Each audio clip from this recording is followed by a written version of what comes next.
So finally, in the substitution reactions, I want to talk about a problem that some of us do have, that we have to know how to handle, that we know have to take care of, and how to fix this problem.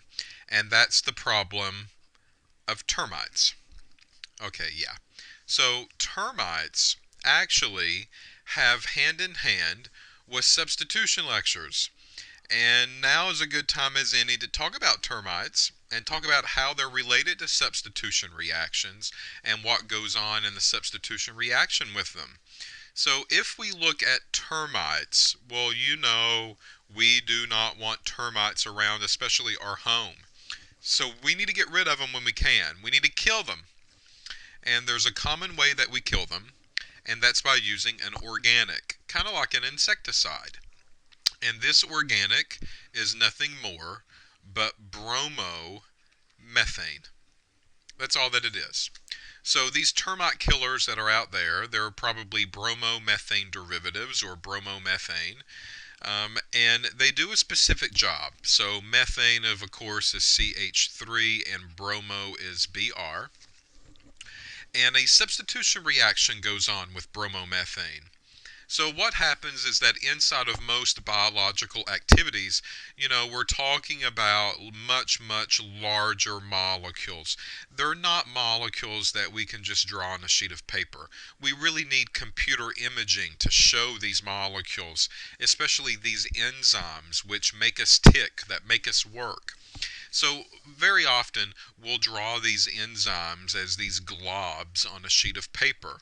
So when we talk about our Organic Chemistry 3 course, which is our biological chemistry course, one of the things that we'll start doing is we start talking about enzymes and proteins, and we start drawing them as just globs on a sheet of paper where we highlight some of the important areas. So with termites, we have this enzyme, and this enzyme has really two what we call active sites or active enzyme sites on them.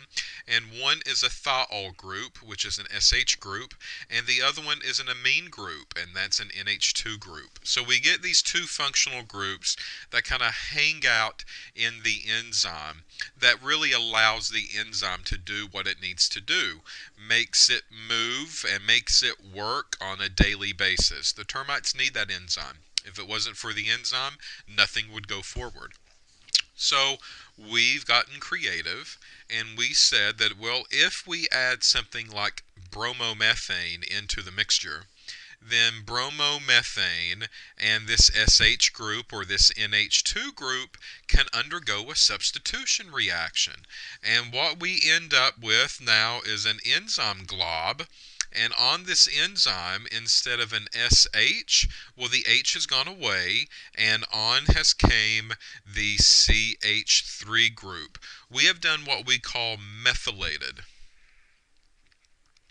We have methylated the enzyme, and we can do it at the sulfur containing group, or we can actually do it at the nitrogen containing group. So we can take a hydrogen away from here and add on the methyl group there as well. So this bromo gets substituted for this S group, or the bromo gets substituted for the N containing group. So that is a substitution reaction. It looks a little differently on biological activity than it does really in a lab, but it's really the same type of concept. So we get this substitution reaction that takes place, this halogenated compound kicks off the bromine, and the methyl groups, on they go to this enzyme. This methylated enzyme is not active. Just by putting these methyl groups on the sulfur and the nitrogen makes this enzyme shut down. And this is kind of like a car battery. If you take the car battery out of your hood, your car quits working. So if we take an active enzyme like this one, that really is the driving force for most of the reactions in the biological system, if we remove that enzyme from the picture, we remove the car battery from the car, and the whole organic creature, whatever that might be, shuts down because of it. And in this case, those are poor little termites that have methylated their enzymes and now can no longer function, so they roll over and they die. So these are the types of things that we talk about in the biological chemistry course. How they relate to organic chemistry, how do they relate to some of these reactions that we've talked about. The molecules look a little bit more complicated. The molecules are much bigger, the molecules are much larger, but it doesn't really change the driving chemistry behind them at all. We actually have a methylating compound as well in our own system, and this is called SAM. SAM, and this stands for S, and the A stands for adenosine, and the M stands for methionine, methionine. And you can look this molecule up if you want. I'm not going to draw it. It consists of a 5-membered ring with an oxygen. It's got some nitrogen-containing rings up at the top. We'll talk more about this SAM a little bit later on in that biological chemistry course, but this is really our own version of methylating. Sometimes methylating is actually good. We want to methylate compounds. We want to methylate reactions. And, for us and our human systems, it's very easy for us to go into the lab to get a bottle of something like CH3I, right?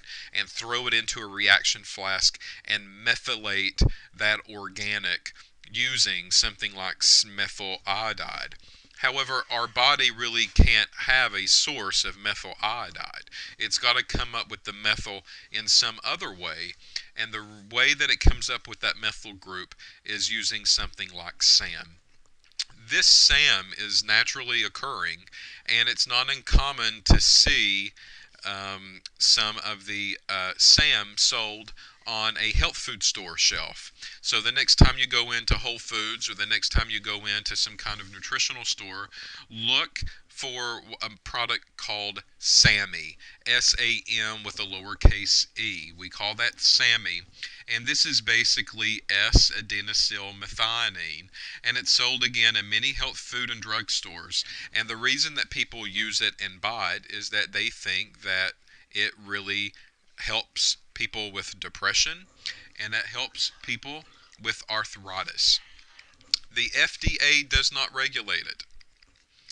Okay, and there's a reason for this. Okay, there's no studies that prove SAMe helps people with depression and that SAMe helps people with arthritis. There's no studies that show that correlation at all. So now you're probably wondering, well, why doesn't FDA step in, and why doesn't FDA say you cannot sell this product to treat depression and arthritis? If you look on the bottle, SAMe is a naturally occurring product.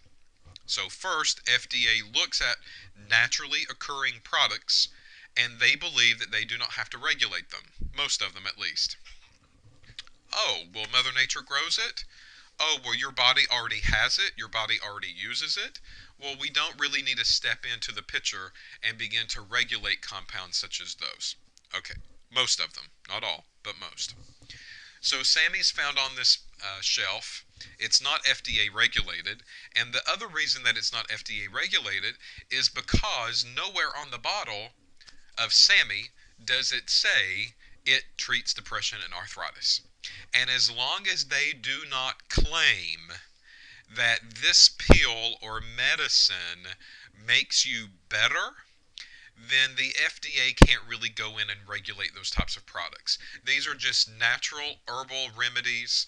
People have old wives' tales. Take this in the morning, take this at night, take 2 of these during the day. This is going to help your depression. This is going to help your swollen big toe. This is going to help your crooked eye.